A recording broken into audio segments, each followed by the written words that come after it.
Worldwide movement. Peace, love, respect. Big King Sadiq hollering at you one more again. All right. I'm going to try to make this as quick as possible.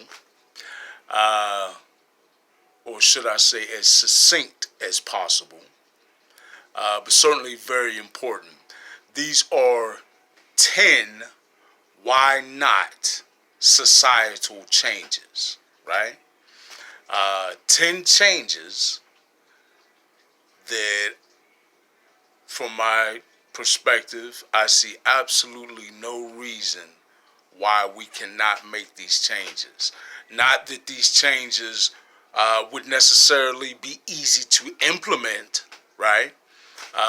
But they certainly are not impossible to do and more than worthwhile when we look at the big picture of where we're trying to go, right? Progress. We hear that word tossed around a lot. The measure of a civilization is often its progress when we examine civilizations past. And I would state that the measure of any civilization begins with the welfare of the people that comprise that civilization, right? All right. And unfortunately, there are several areas that we unfortunately have fallen short drastically. We have failed, right? As a society, as a civilization on a whole.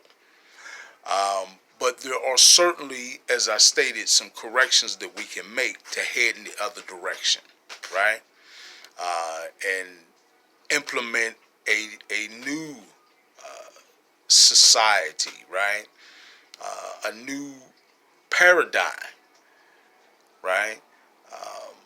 That certainly is a paradigm of the reflective of the worldwide movement, peace, love, respect, right?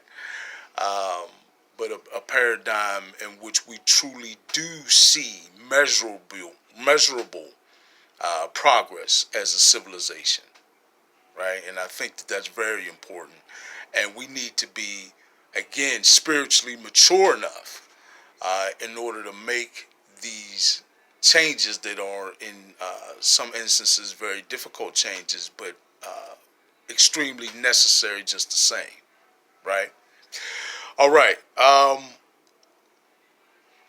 So first of all, let's hold, before I start to read these off, let's hold in our minds quickly or remind ourselves of the issues that we tend to be dealing with, the ongoing problems that have frustrated mankind for far too long, right? Issues that if we are truly a progressing civilization, we should have made headway on these issues, if not solved them long ago, right? Issues like hunger, homelessness, the sheer violence that man has shown to man or woman, right? Both individual, in our cities, states, countries, worldwide, through all walks of life. We have, for as much as we preach and have preached or viewed ourselves as civilized and not leaning on violence, right?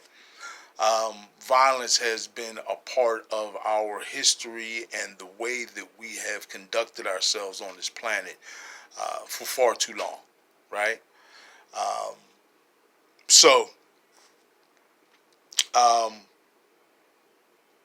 Let's go ahead and start our list of what we actually can change. Number one,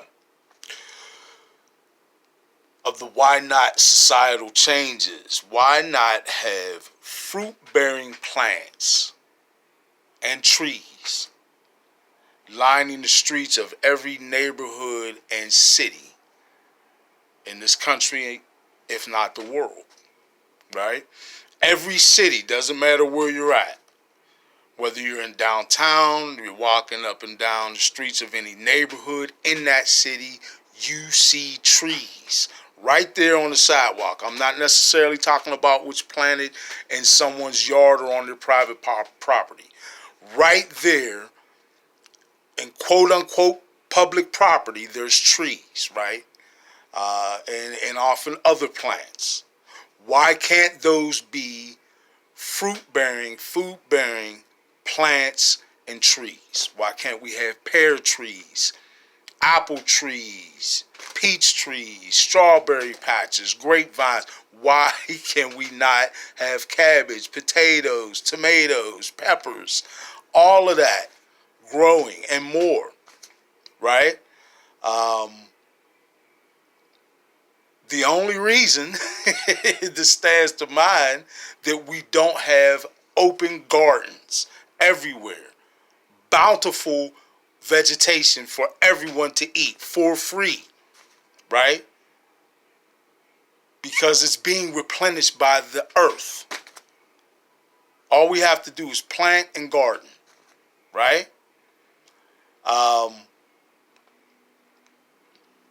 The only reason why we don't take this on to solve our hunger problem is because of the greed that is involved in the profit made by selling food to other human beings, right?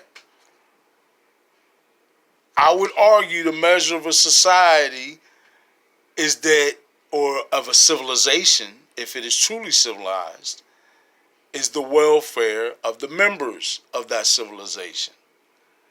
If we can't provide or ensure the basic needs of a human being, food, clothing, and shelter, right, as a baseline. In other words, you're born into this world as a human being. You should not have to worry about, struggle for, work for, nor stress over in any way food, clothing, and shelter if we are truly an advanced civilization. We have the means to do it. We more than have the means to do it. And that's one of the ways that we can make a change in that direction. I remember, in fact, seeing my man Papa Duck talked about that on one of his videos, right? There's absolutely no reason why we can't do it. There's no reason. You talk about the logistics involved, the cost, whatever. Like I said, you look up and down these streets, you see trees that were planted there by the municipalities. No one made that argument with those trees that don't bear fruit. Think about it, folks. Number two, why not have focus on viable housing alternatives, right? An excellent example. There's a lot of homeless people, right, who really don't require much to no longer be homeless. Here's what I mean. There's a gentleman who came up with a really bright invention. He'll have to forgive me for not being able to give him credit for this invention. His name escapes me, but I remember seeing and reading about the invention that he made. I believe he's over on the West Coast of the United States, perhaps in California. But he came up with these individual housing units that are solar powered. No electric. So the power is coming from the sun, right? We're not talking about providing housing and having to pay that, at least that utility bill, right? We're talking about an individual housing unit with solar power. That's self-sustaining essentially, right? And free. Not costing the taxpayers, minimal cost. In fact, if I'm not mistaken, this particular individual had financing as well and was looking to provide something like 2,000 of these units in a particular area where there was a large concentration of homeless people, and the municipality or the local level government shut them down. We got to think about things like that, folks. That's just one idea. There's a lot of different ideas and ways that we can solve these housing problems. We need to do it. We can. We need to. We should have been tackled and solved that problem long ago. Number 3, why not put an end to all weaponry, all life-taking tools, starting, of course, with anything offensively, any offensive weaponry, right? So, I'm going to start with guns. And listen, I'm not going to be a hypocrite. I'm going to tell you the truth. Years ago, right, I was walking around toting guns through the street, right? I came up toting guns, to be perfectly honest, right? And those that know me here in Pittsburgh know that part of my past, right? But along with other mistakes in our lives, there are things that we grow from, right?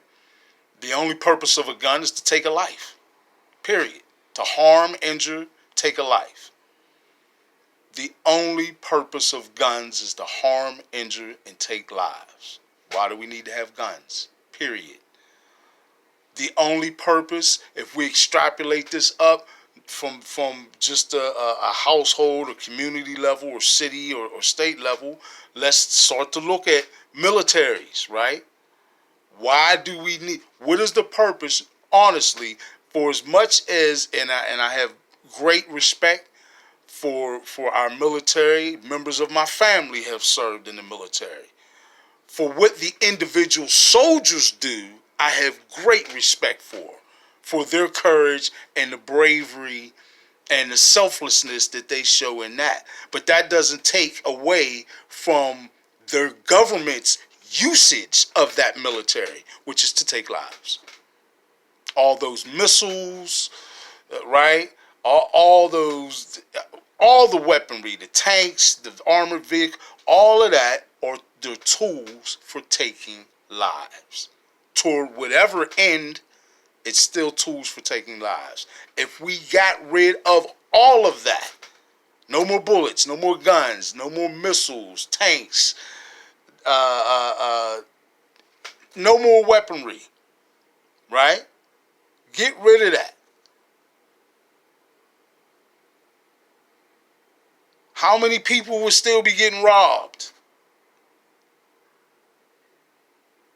How many instances of police killings would we have?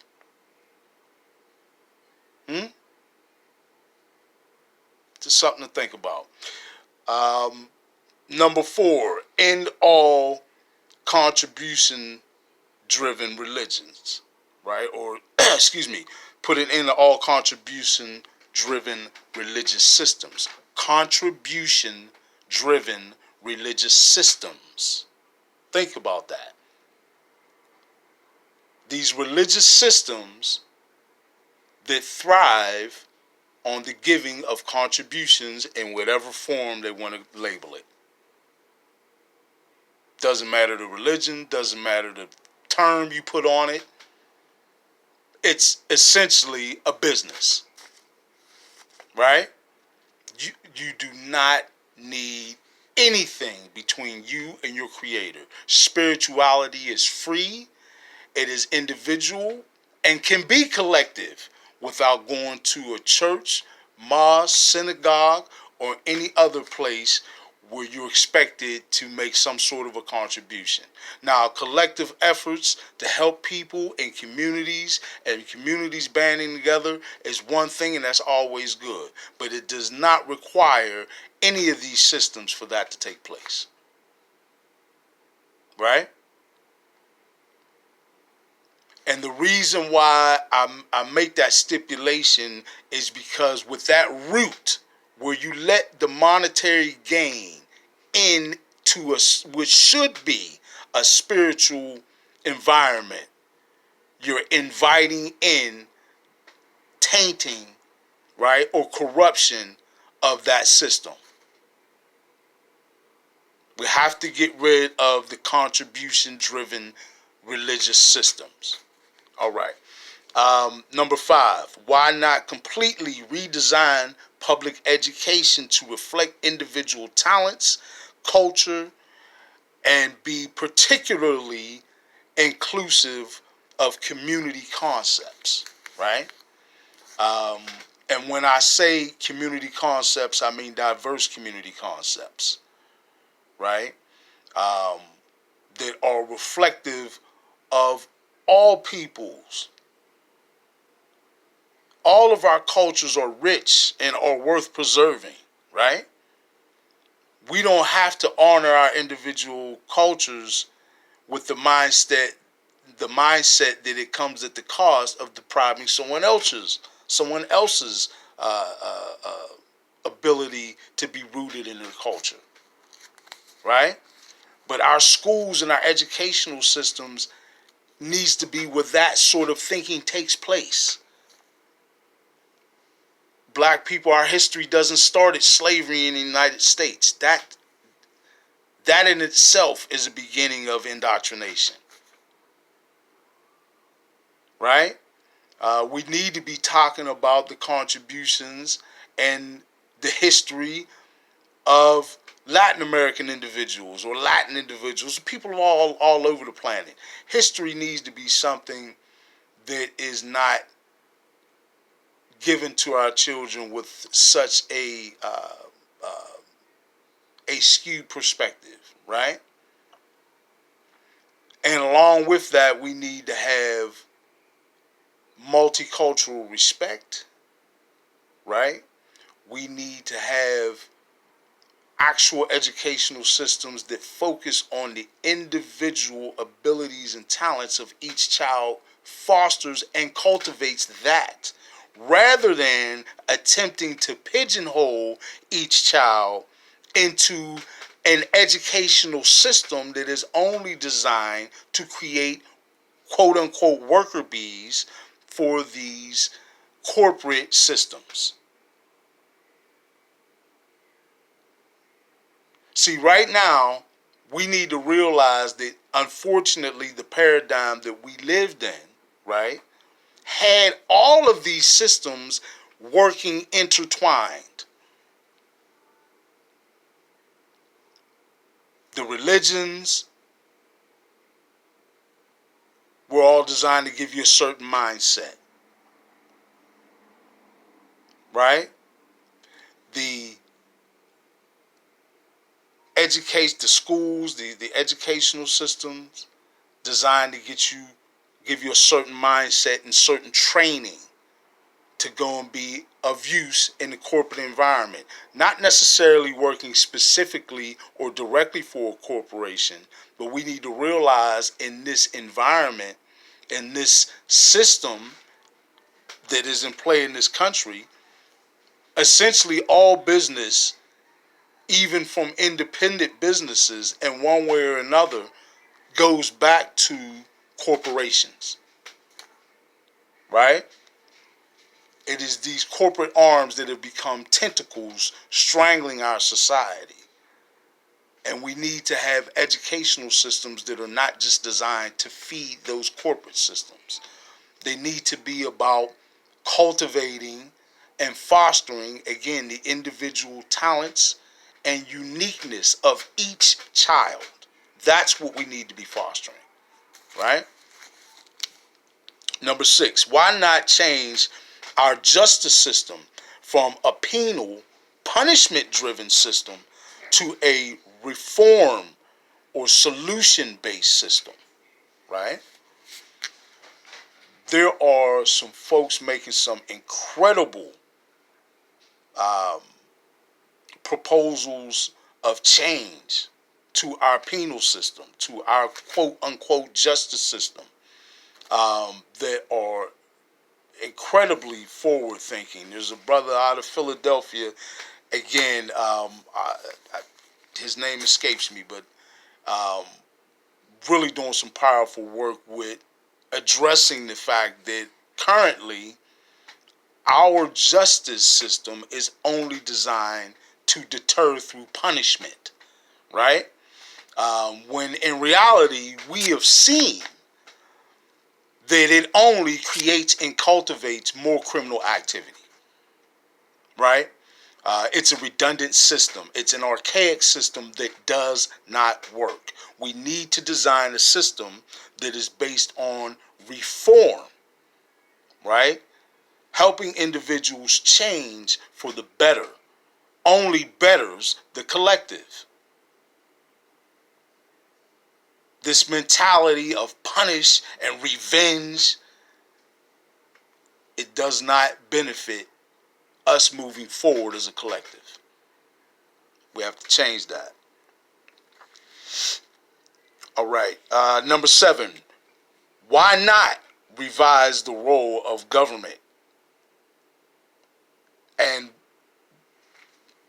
one major change, let's eliminate the party system, right? This two-party system where you choose this side or that side, when in reality, whoever is in government should be working for the totalitarian good of the people, right?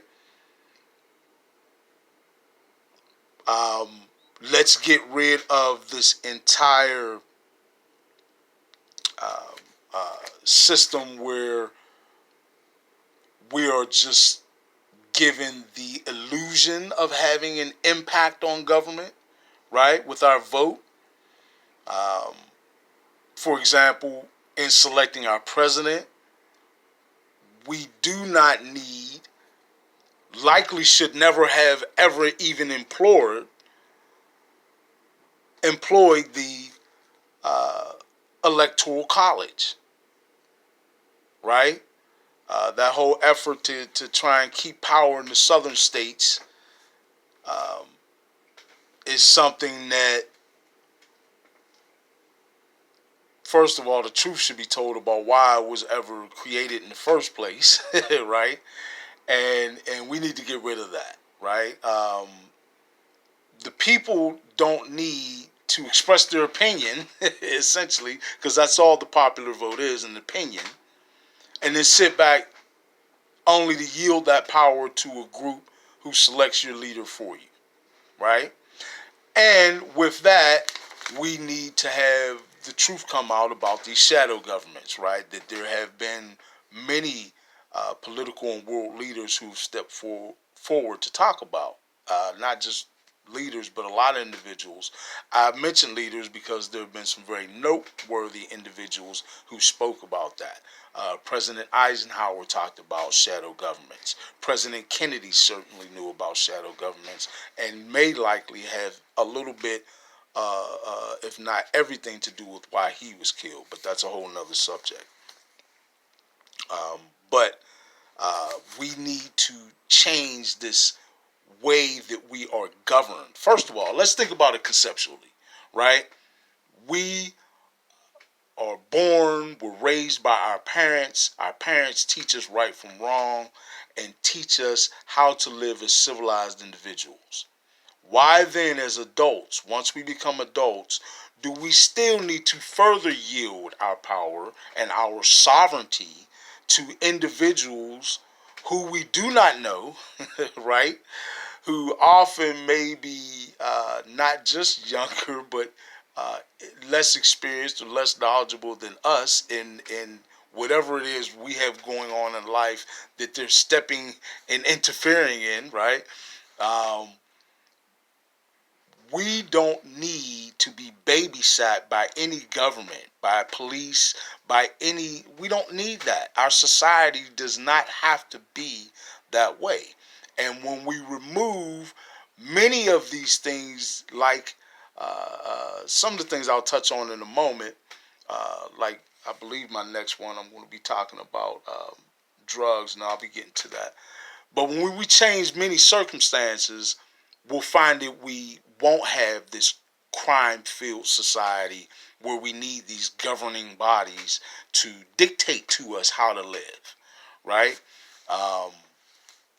Just think about it conceptually. Think about the fact that there are hundreds, if not thousands, of laws that you are bound by as a citizen of this government that you have absolutely no idea even exist. How is that? How does that sit right with you?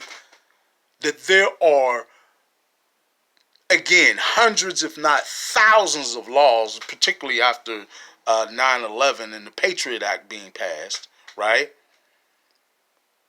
That you have absolutely no idea even exist, yet you're bound by them legally as a citizen of this country. Think about that. Number 8, why not end the harvesting of other animals for food, and certainly the practice of hunting for sport and other forms of animal cruelty? Folks, there's a saying that we need to adhere to, right? Technological or industrial growth or advancement is only going to lead you to destruction if it is absent spiritual maturity. Think about that. Where there is technological advancement without spiritual maturity, it will only lead you to a path of destruction, often self-destruction. Look how close we come to destroying ourselves on this planet with nuclear weapons. Think about that, folks. Truly.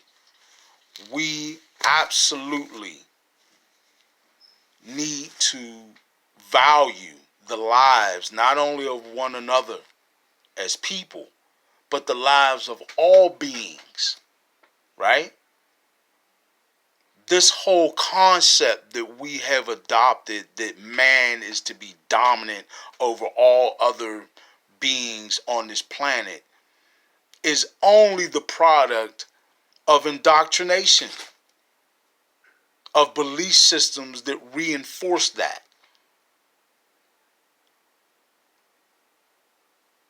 These animals were not here for us to hunt and eat, first of all, when we could survive off of what grows right up out of the earth for us, bountifully.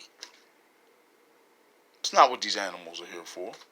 And if we're civilized, why are we chasing after the practice? Why are we even adhering to? Why are we kidding ourselves, right? Why are we sugarcoating what it is we're doing? Think of who came up with the term meat. Say what it is. You're killing an animal and you're ripping, slicing, dissecting the muscles off of its body to consume. That's savagery. Period. Then when you take into the harvesting practices that they've got into, right, where these animals are all herded to their death, and the fear and anxiety that they're all feeling in incredible heightened stages before they die, and then you go and eat that meat, that quote unquote meat, and believe and fool yourself into believing that there's no physiological impact from doing that. Come on, folks. And again, morally, the spiritual impact of us doing this, because we view all other animals as lesser than us, is why we have individuals who are so cruel to animals. How many of us have heard of taking and throwing kittens and kicking kittens and setting them on fire and stuff like that, or running over? There's all kinds of, come on. That's ugly. It's beneath us as a civilized species. We got to be better than that. Number 9, why not end fiat money, the entire fiat money system, and the hoarding of technology for power? All right. We all know about the financial collapse that is inevitable at this point, right? We know our government has been printing money for the longest. I'm not even going to go into a long speech about that. We need to stop investing our time, energy, and effort into a failing system, period. We need to get into a realistic, equitable system that we can all gain in, right? And that whole picture changes drastically when we step up and stop these elites from hoarding the technology that changes the entire landscape of what's even needed. The technology is there for us to all have power for free. It's been there. It's only been held down, squashed, quelled, whatever term you want to put on it. It's been suppressed by these elites who stand to gain trillions upon trillions of dollars every year from these fossil fuel industries, right? And these other industries that are only killing us and bringing us pain and misery. They profit immensely off of our death, pain, misery, and suffering. Because guess what, folks? Along with all of those fuels that we're so dependent on, and all of those, we'll call them dirty sources of energy, there's an impact on us, health-wise, and on our environment. We've seen the kind of shape our environment is on a planetary scale. Does that stop the greed of those who benefit from these technologies that add to that? No. Does that stop them from keeping the public from having alternative technologies that can stop and prevent this need, this sick need that they're keeping us in for these fossil fuel technologies and the like? Come on, folks, we got to start to think about these things. We can change all of this. We can change all of this. Solar power, wind energy, revolutionary forms of energy. There's an individual over in Ohio, I believe, who made an engine that actually ran successfully off of water. There are technology, and that individual's dead now. Wake up, folks. We got to stop this. Nikola Tesla, all of his technologies. Donald Trump's uncle